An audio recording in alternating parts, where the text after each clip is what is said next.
I set boundaries to protect myself and others.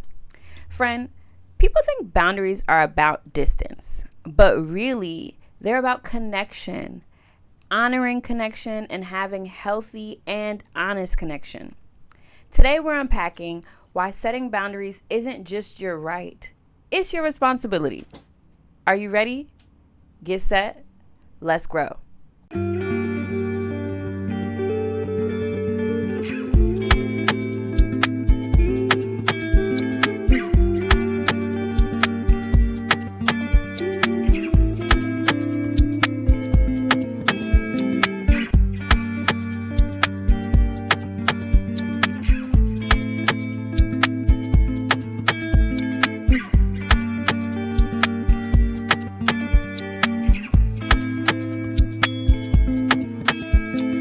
Hey friend, hey, welcome back to From the Ground to the Crown, a podcast community where we grow with intention, elevate our mindset, and step into our highest selves unapologetically.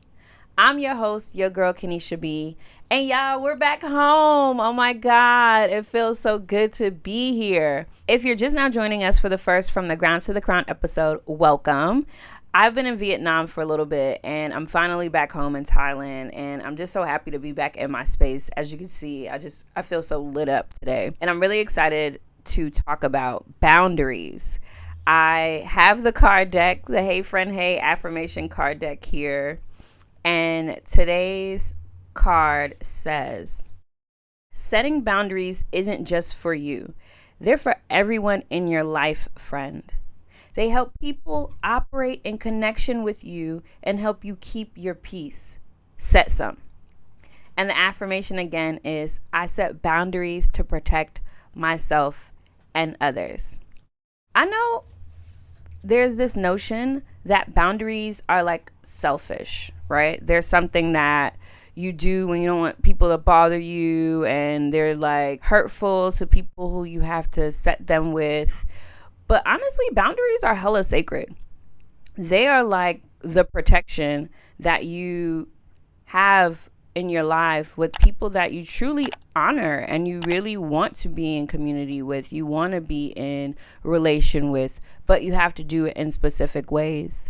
And now that I think about it, I don't know a relationship that I love, a relationship that I like value, that I don't have a boundary with. And some of them are unspoken boundaries, which I appreciate. But there are many of the relationships that I have between my parents, my husband, my friends, my siblings, work, that they come with boundaries. And it has helped me to create such a peace in my life that without them, I know where I would be, because I was there about a decade ago, right? In the hospital with a heart issue. I was there. And so I really want to encourage you to listen with an open heart, regardless of the experience that you've had with setting boundaries. I want you to look at setting them from this point on from a new lens, with a fresh start and with the highest good of all in mind. The ism for today's episode is put them up or get knocked down, period. Okay?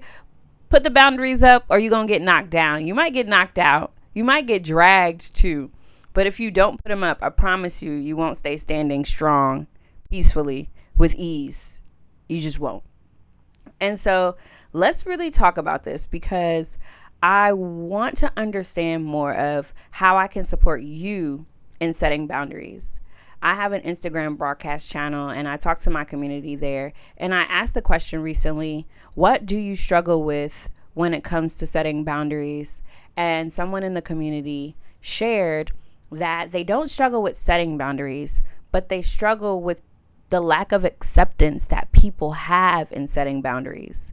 And so I want you to hold on to that just in case that's your story as well. I'll talk about that a little later. But let's get into the root and rise segment of the episode. Root and rise is where we take a thought that once had us stuck, we dig deep into the root of it, and then we elevate it to a crown perspective.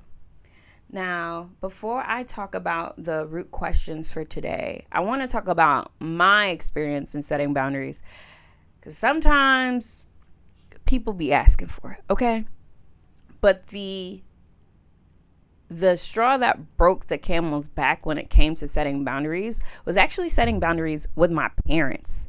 That was the toughest thing for me to do because they're my parents. These are like the people that made me, right? And helped me come earthside. And that was such a struggle for me when I transitioned from being a people pleaser. And when I started to really stand up for myself, I still struggled with, like, how do I interact with my parents, with who they are, while still honoring myself? And how do I communicate that without being offensive or without them taking it like that I'm being disrespectful? It was a struggle for me to understand how to put language around those emotions, but I did it. And I remember, I had an experience with my mom. My mom is like one of my favorite people in the whole wide world. She's such a dope person. She just is. Like, I love her down. I look just like her. It is just, that's my mama. And I value her so much. I value what she says, but she's not always like, she has a way of saying things that sometimes it just really annoys me, for lack of a better word. Like, she's not always politically correct, right? She just says it. And sometimes it's hurtful. And sometimes she doesn't understand how triggering her responses can be. And we didn't grow up with her always sharing vocally, verbally, how much she loved us. We knew she loved us. We felt her love, but she didn't grow up with that. And so in turn, that was not an action that she took very often. Like, I knew that she loved me. I heard it, but not often. And there was an experience where when my nephew was born, he said to my mom, "I love you." And her response wasn't, "I love you too," right? Whatever she said, I saw how he looked when she didn't respond back the way that he wanted her to. And at this time, I was in college, or I probably even graduated. I don't even remember what year it was. Nope, I was in college because I was visiting, and I was visiting home. And I just remembered looking at him and feeling the feeling that he felt because I had been there. I had been the kid that expressed "I love you" and didn't really get that same response in return. And it broke me a little bit. I was triggered by that. And I had a tough conversation with my mom where I expressed to her how hurtful that experience was for me and how I saw it in him. And I didn't want her to continue the cycle of not being able to verbalize love. Because although we were fine, right? We grew up, we're okay, we're alive. We still had these wounds here where we were not, I can speak for myself, I don't know about my siblings, but I was not as emotionally available. I was not as vulnerable because I was afraid to be shut down, or that wasn't going to be reciprocated because of what my experience was with my mom. And at first it was a little bit of a battle and she didn't understand it, but I was very clear that I needed her to be able to verbalize what I knew she felt. And that, if that wasn't something that she could do, that was going to cause a conflict for us because I'm a lover. I'm a very verbal, physical, like I love. I'm a very big lover. And to not have some of that reciprocated through words was such a difficult thing. And it was hard for my mom to understand. And of course she brought up that she wasn't raised that way, which is why she was the way she was. And I understood all of it. I get it. But I also challenged her with not repeating the cycles because she knew how it felt to not have someone tell you they love you. She knew what that felt like. And although it didn't happen overnight, as the years have gone on, my mom has gotten so much better at being able to express her love, at being able to express her, like, how proud she is, how happy she is. It's not all the time, okay? And we don't expect that. But she has taken tremendous strides toward being more vocal about how she feels because of a conversation that we had and a boundary that I had set around how I do not want to be in relation with her. I do not want to be around someone who cannot express their love for me and like just like vulnerability. I did not want to be around that. And I don't know if it was just me, I'm sure she's felt this from my siblings as well. But I do understand that that was a boundary that I set, and that it shifted our relationship moving forward. And now I can be more vulnerable with my mom because I'm not afraid of her, cutting it off and being shut down and closing herself off. I'm not afraid of that. And although it's not her first line of being, it does make me really proud that she has grown so much. With my dad now, that is such a difficult relationship for me to talk about because I love my dad a lot, and I grew up with him in my life, and we had beautiful moments and a beautiful relationship. And over the years, it has pivoted in so many ways that I don't quite understand where we are right now. I mean, we communicate, we talk. There's no malice or no ill will there. I just don't know what it is. And so the boundary for that is because I have a difficult time understanding my dad. I don't talk to him often. And it isn't the greatest feeling. It doesn't hurt, but it doesn't feel good, And because I don't have clarity there, because some of our conversations make me feel more confused when I get off the phone than I was when I called. I just don't call all the time. If he calls, I'll answer. If I need something, I'll call him. I check in. He doesn't really check in that much, but like, it is what it is, But I recognize that for years I was trying and pushing and forcing and trying to catch up all the time. And I recognized that that wasn't being reciprocated. And also, it just didn't feel good to me. And I don't like doing things that don't feel good. I just don't honor myself in that way because I'm a human and I want to feel good. And not that everything has to make me feel good, but being in relation with people that I choose to be in relation with, that absolutely has to make me feel good. And so I had to put up a boundary for myself to, one, not feel guilty or feel like the bad daughter for not wanting to be in very close wanting to be in very close communication or frequent communication with my dad. I had to come out of that mindset. I am his daughter. I am a lovely woman. I don't have to talk to him all the time for that to be true. I can keep my distance, check in when I feel good about it, and still be considered a good daughter. And I had to unlearn a lot and then relearn new programming in order for me to have this boundary. And it's not like I'm telling him he can't call me whenever he wants. I just don't want to talk to him all the time. I just don't. And we may have a different relationship in the future, but I'm honoring the connection that we have right now by not forcing things that don't fit. And I share that to say that some people won't respect the boundary. Some people won't even know that you have a boundary up, and they don't have to. If my dad were to ask me, why don't you call me often? I would absolutely say, because it doesn't feel good to always talk to you. I feel confused. I will communicate that, no problem. But he hasn't asked, so I haven't shared that. And so you don't always have to over-explain. You never have to over-explain.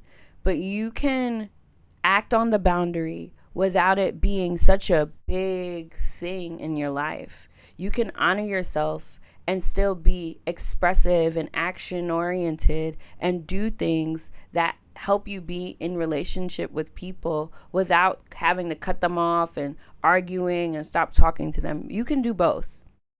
My mom, I had to give her time to get to a space where we were good.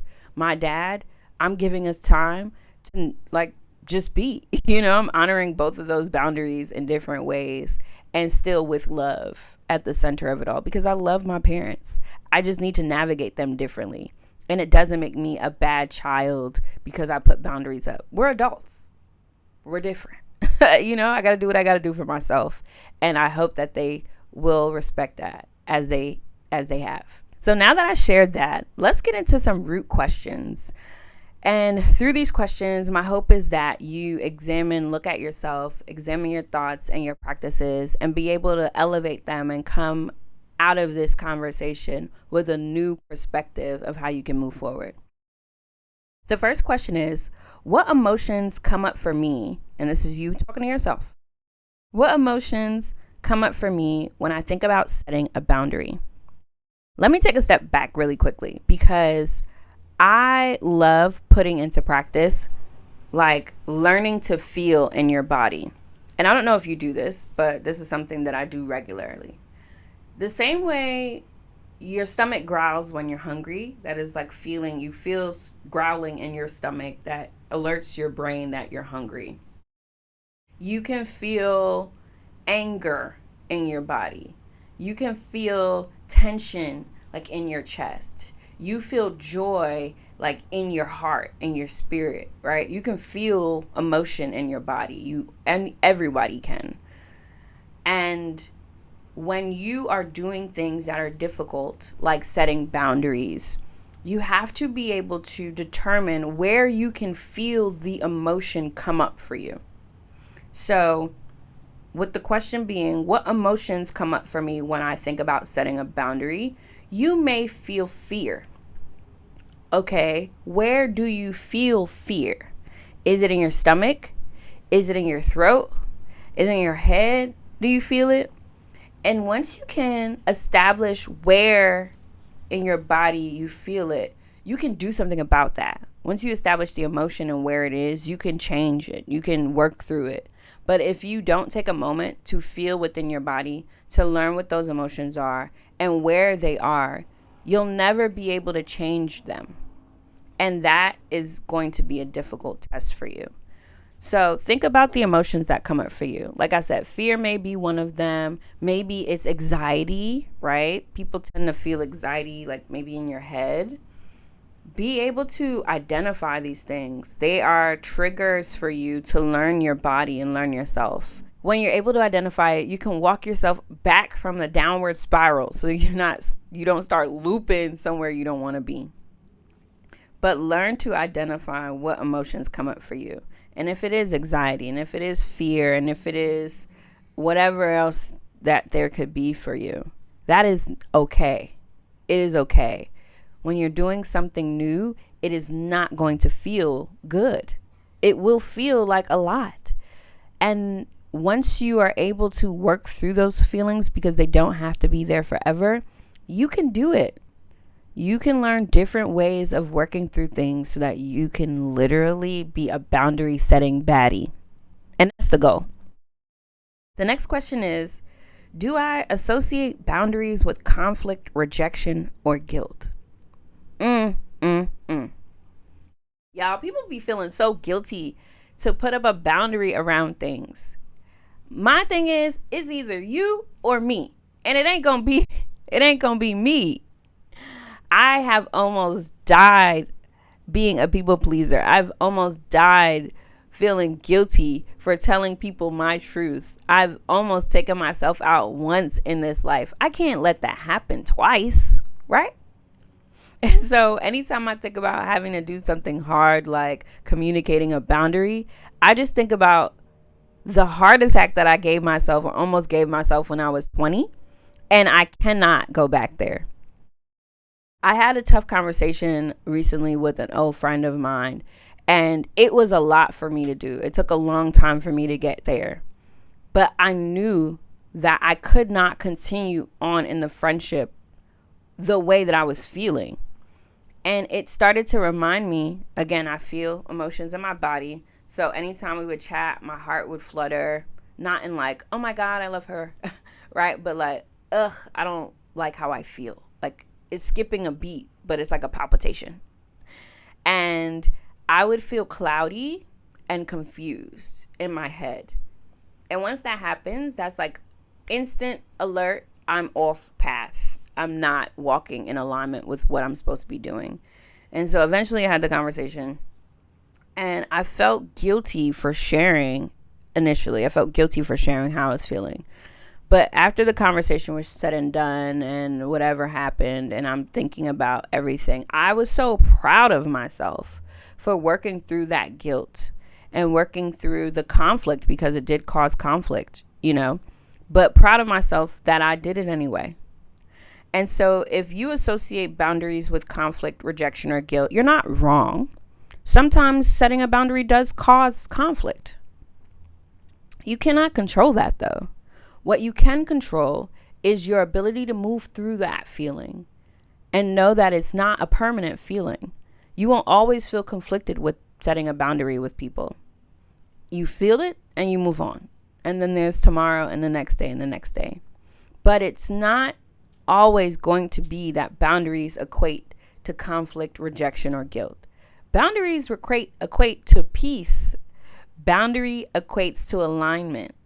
Boundaries equate to love and respect and honoring yourself. All of those exist as well. And so if you answer this question and you always associate boundaries with conflict, rejection, or guilt, think about the other side of that and how you can pivot your mindset to associate boundaries with protection and peace and love. And the last question is, who taught me that love means access? And am I ready to unlearn that? Yo, my family is crazy. Okay, I love them down, but man, it's a lot of them and it's a lot of crazy sometimes. And they love by being around each other. Even when it's hard, even when there's like nastiness going on, they just like being around each other. They're not even talking to each other all the time, but they will be in the same space together. And sometimes that's hard for me to do. Sometimes I'm not showing up to the event because it's not going to make me feel good. And I have a boundary against that. And I love them, but I'm not going. And I know I talked about this on the previous episode, but I had to uninvite some of my family to my wedding because it did not feel good with the thought of them coming. That is a boundary for me. You cannot celebrate me. You cannot enjoy my events. You cannot have access to the love that I'm sharing if you're not in alignment, if it doesn't feel good, if you're not respectful of my boundaries. And it was a hard thing to do, but it was either my wedding feeling not so good or me uninviting them. And I am uninvited, whatever. Big whoop, okay? You missed the wedding. It is what it is. It was difficult for everyone to kind of swallow that I did that. But coming through it, they respected it because I was very intentional about the love and the space and the energy that I wanted around me for my wedding day. And it was a beautiful, beautiful day. And so you don't have to give people access to you. It doesn't mean that you love people any less when you set a boundary. It actually equates to you loving them more. You love yourself more than them, but you still love them as well. And you should love yourself more than anyone else. Not like in a vain and, braggadocious way, but in a way that allows people to respect who you are because they know that the level of love you have for yourself is not going to be overshadowed by the love for anything else.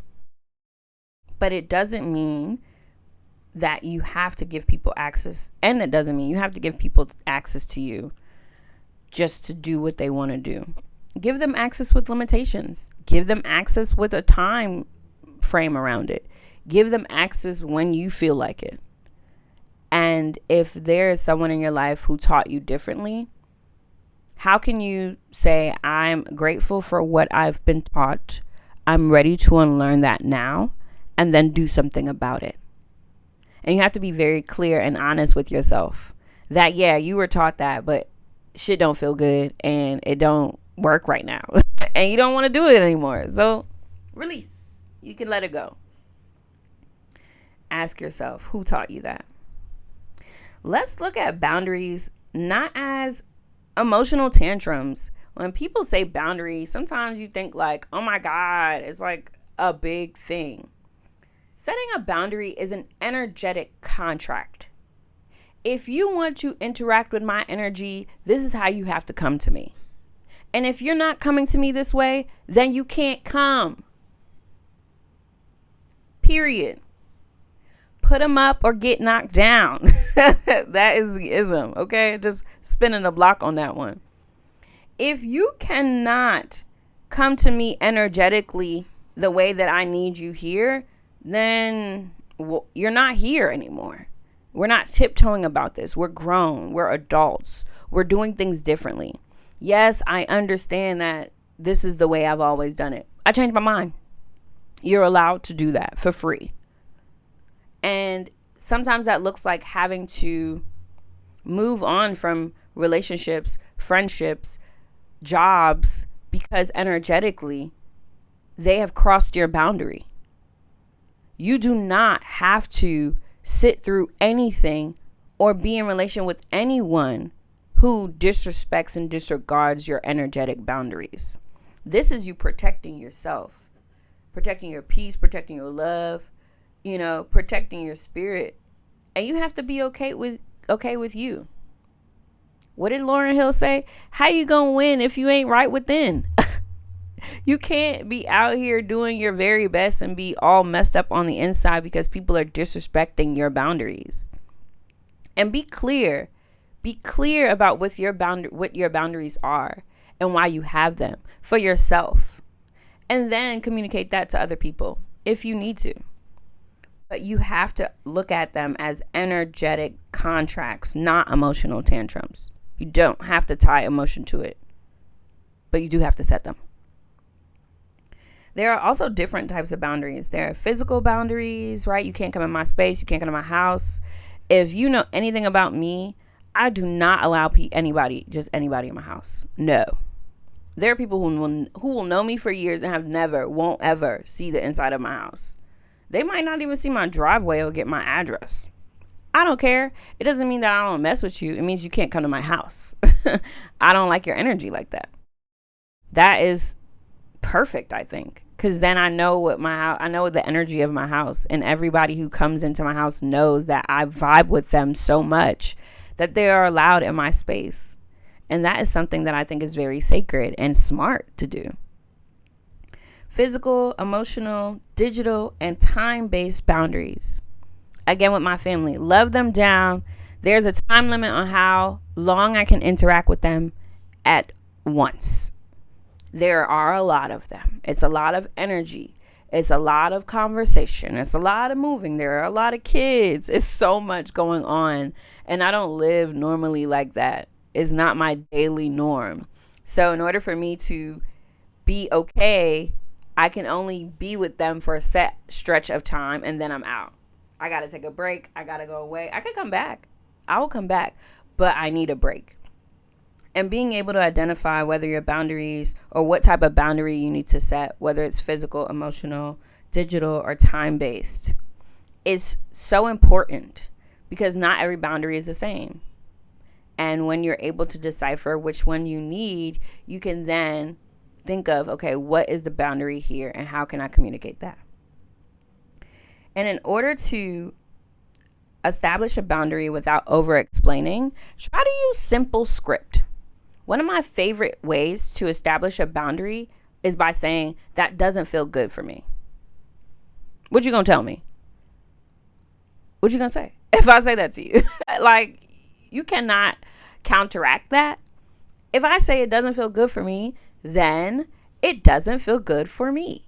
That is all that I'm saying. I'm not saying that I am saying I don't want to, but I'm not saying literally I don't want to. I'm saying it doesn't feel good. I can say it doesn't feel good for me today. It doesn't feel good right now. That doesn't sit well with me right now. Simple. I'm not over explaining. I'm not saying why it doesn't feel good for me right now. I don't have to. You shouldn't have to do that. But using things like, I'm not available for that. That doesn't feel aligned for me. I'm doing things differently now because I learned what I need. Those are ways where you can share a boundary without over explaining. And when you're transitioning from people pleasing to being free with boundaries set, there are going to be moments where you want to over explain. Don't. Try your best not to, because then people feel the need to challenge you when you're giving them more than they need. That does not feel aligned for me right now. Period. Let them do what they want, what they will. You cannot control that. Lack of acceptance of your boundary is beyond your control. What you can control is how firm you stand, being 10 toes down, repeating yourself numerous times, and then having a consequence for crossing your boundary. So, for example, if I have a friend that's like, oh, I need you to, I don't know, we need to talk every day of the week, or I don't feel like you're my friend. Well, unfortunately, I'm not available for that. What do you mean you're not available for that? Unfortunately, I'm not available for that. But what does that mean? Like, I don't understand what that means. You were available before. What changed now? I'm doing things differently now. I know what I need, and I don't need to talk to you every day. That's not fair. I thought you were my friend. I am still your friend. I do not want to experience talking to you every day. I don't want to do that anymore. And I hope that you respect the boundary. Period. If the argument continues, babe, hey, unfortunately, this doesn't feel good. This conversation is not making me feel good right now. I'm going to get off the phone and we can talk a little later when I feel like it. Okay, talk to you later. Like, you have to be able to do a dance with people, because some people are not emotionally mature and they will not understand what you're doing. They will not like it. And it's not for you to control that. You cannot do anything. People will people. But you can control, again, standing 10 toes down on what you said, not over explaining yourself, and being able to continue to communicate the boundary. That's what you can do. However they respond, good luck. But as we reflect on the things that are tough about boundary setting, let's look forward to something lighter. Let's look at the rise segment of this podcast. Before we get to different ways to help you set these boundaries in your relationships, let's look at the questions. The first one is, what new version of me will emerge when I stop people pleasing? I can tell you from experience, the version of me that emerged was so much brighter. I was always a star in my head and in real life, but I came out of myself when I stopped people pleasing. I was so expressive and expansive. I was more innovative. I felt lighter. I smiled more. I was less angry. I was less aggressive. I'm in my soft girl, intentional, boundary setting era to this day. And it feels so much better. So much better. And although it's still difficult to do for me sometimes, I hesitate less, is what I'll say. I'll hesitate less when it comes to putting boundaries around any of my connections that I have, because I'm not people pleasing anymore. And so think about what new version of you will emerge when you stop people pleasing. Who do you want to be? How do you think you're going to feel? How are you going to look? Will you stand taller? Will you do the hero pose so that you get the endorphins going before you even have to take on the tough stuff? How will you stand taller when you stop people pleasing? What is that version of you? What will that look like?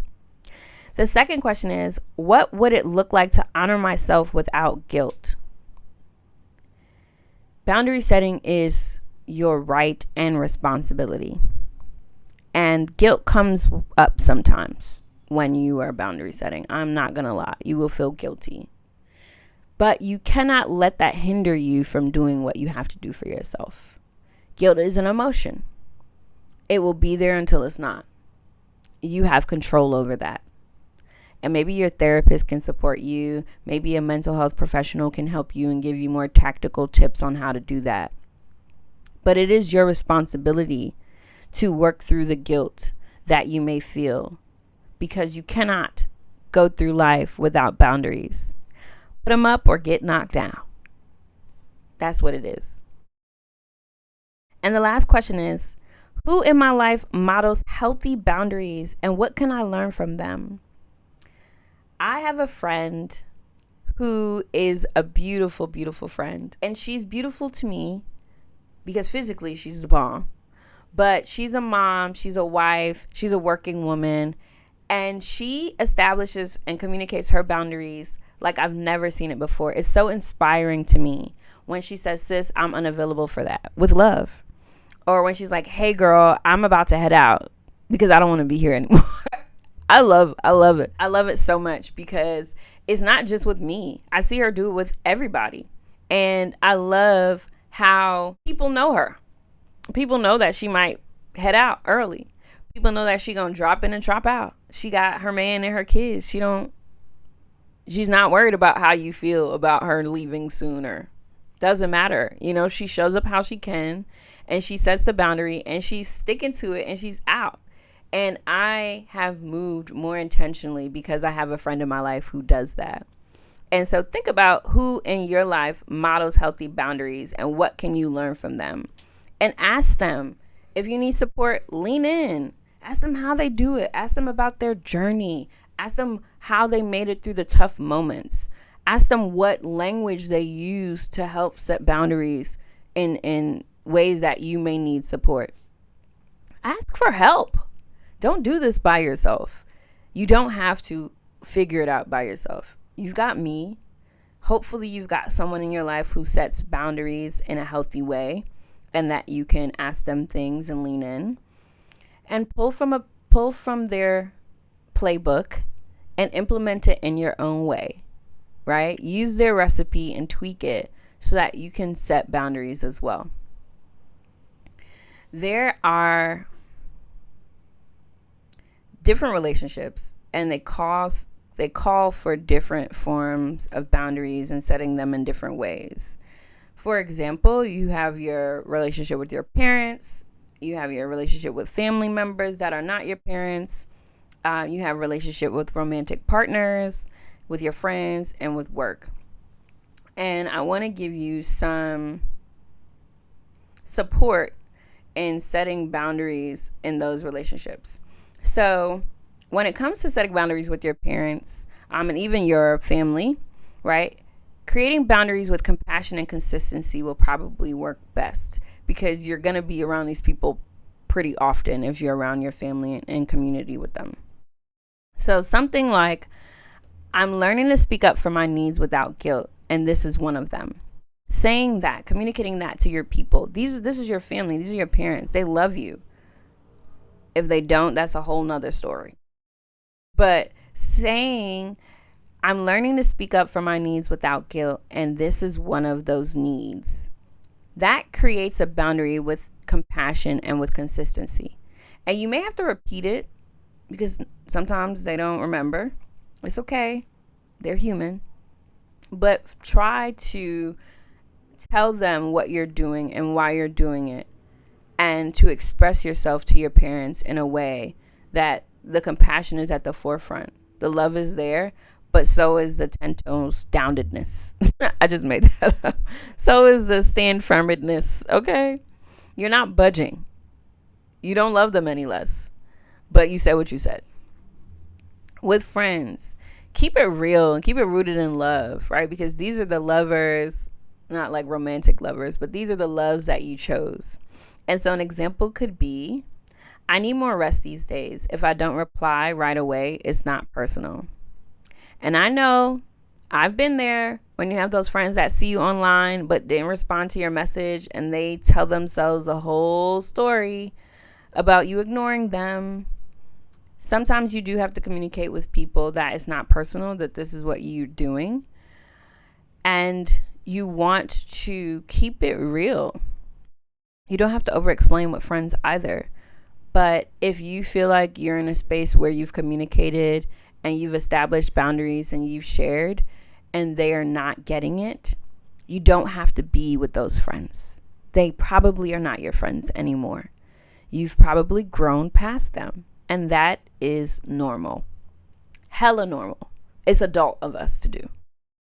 And so try things like that, right? Keeping it real and rooted in love. And if it doesn't work, move on. Find different friends. The next one is for your romantic partners. Okay. My husband and I talk about our boundaries often. And I think the regularity in which we talk about them helps us to not only talk about boundaries when it's tough. So when you have a spouse or significant other or a partner or whatever romantic relationship you're in, try to make boundary conversations normal, regular conversations, so that it's not just in the tough times and it's not reactive. Like, I'm not setting a boundary because you pissed me off. I'm setting a boundary because I love you. And so maybe something like, alone time recharges me and I want to bring my best to this relationship. I love that. Why not? Yeah. What are they going to say? They don't want you to bring your best to the relationship? Of course they do. You need some alone time? Respect that. Please. Show up as your best self when you come through. Yeah. And being able to communicate that without being upset or yelling or angry. Being able to just say those things and have that be a reoccurring, sometimes you have to repeat it, boundary, is fine. You won't have to do it forever. You shouldn't. But make it a regular thing and not just a reactive thing when it comes to boundary setting with your partners. And now let's talk about work, because work will work you. I don't understand it, but this is the corporate way of the world right now. And so when it comes to work, protect your peace like your paycheck depends on it, please. Let me say that again. When it comes to setting boundaries at work, protect your peace like your paycheck depends on it. The same way you will go up for your job, go up even more for yourself. So an example might be, I don't check messages after 6. I'll check in the morning. You want me to do it when I get home? I unfortunately, that doesn't align with the way that I work, but I can respond accordingly in the morning. Stop letting them run you into the ground, because you will be the only one still down there when it's all said and done. They will be fine. What's the ism again? Put them up or get knocked down. I feel like I'm going to keep repeating that just so that it's clear to you that this is something you have to do or you will get knocked down. And like I said, work is not here to like make you the happiest. Well, not everybody's job anyway. And so you do have to have boundaries at your job. Hopefully they don't fire you for having a boundary. That this is the time frame you work within. It's the time frame they told you to work within. Don't do work after work. That's it. And once you start the habit, it is so difficult to stop it. And if you've already started it, stop it now. Let's talk about when people don't accept boundaries. What does that look like? Sometimes they're so resistant to it. And when they are resistant to it, it's probably a cue that they were benefiting from your lack of a boundary. When you put up a boundary and there's a resistance, it does not mean to retreat. It means to stand firm. People's lack of acceptance around your boundaries means that they were benefiting from your lack of a boundary. Again, if you examine it, people will gonna people. And if you are people pleasing and you cut them off, yes, there's gonna be some resistance. Oh, you acting brand new? They love it. Yes, I am acting brand new because I learned what I need and I don't need to do that. No, period. Doesn't feel aligned, period. Doesn't feel good anymore, period. Be able to recognize that their resistance does not mean that you need to do anything differently. It's their resistance, not your resistance. Stand firm, stand 10 toes down. Also try the broken record technique. I know I reenacted a conversation earlier, but sometimes you will have to repeat yourself. Hey, can you do this for me? No, I'm not available for that right now. Okay, but what about if you just, no, I'm not available for that right now. But what if no, I'm not available for that right now. Sometimes you have to be the broken record. Say it with your chest too. No, I'm not available for that right now. Until they understand it. Okay, I'm going to find somebody else to do it. Beautiful. Thank you so much. Sometimes you have to try the broken record technique on people because they don't get it. It won't happen all the time, but if it does happen, try it. See what happens there. Also, say this to yourself. Remind yourself. You don't owe anyone access to parts of you they mishandled. If people have mishandled your time, no. If they've mishandled your money or your love or your kindness or your generosity, you don't owe them any access. They are adults. They know. And if you communicated, they overstand. And they didn't do right by you. So they don't deserve access to any part of you that they've mishandled. Stand firm on that. Remember, stay calm, friend. Use repetition and honor your needs. Let people adjust to the boundaries that you set. And if they are unable to, let them go. Sometimes they come back. Sometimes they stay away. Either way, you're going to be better off in your life without it. I promise you. This is a practice. Boundary setting is a practice. You won't get it perfect every time. There is, what is perfection, right? But it won't be the way you think it's going to be every time. And sometimes it'll be way better than you could have imagined it turning out to be, because you think people will not accept your boundaries. And once you communicate it, they're like, oh, okay, no problem. I won't do that anymore. Shocking, I know. Yes, I've been shocked. But you have to set boundaries for your peace and practice it. Practice it in small ways. Practice it in larger ways. Minor moves make major impact. So every time you do it, it'll get a little bit easier, or it'll come with more ease, rather. And if you need the support, you know where to find me. I am here to aid you in doing what it is that you need to do for your highest self, unapologetically. We in this together. I don't have anything else on boundaries. I'm just excited to hear from you about any of the difficulties that you have in setting boundaries. Where are you struggling right now? Who in your life, and you don't have to drop names, but what relationship in your life are you struggling the most? And how can I help you? How can I show up for you so that you can show up for yourself? I want to set some reminders. Go ahead and drop a comment on YouTube or Threads or Spotify or Apple Podcasts, and tell me what's one boundary you're finally ready to put up. What is one that you've been holding on to in the back and you're like, you know what, I got to do this for myself? Let me know that in the comments.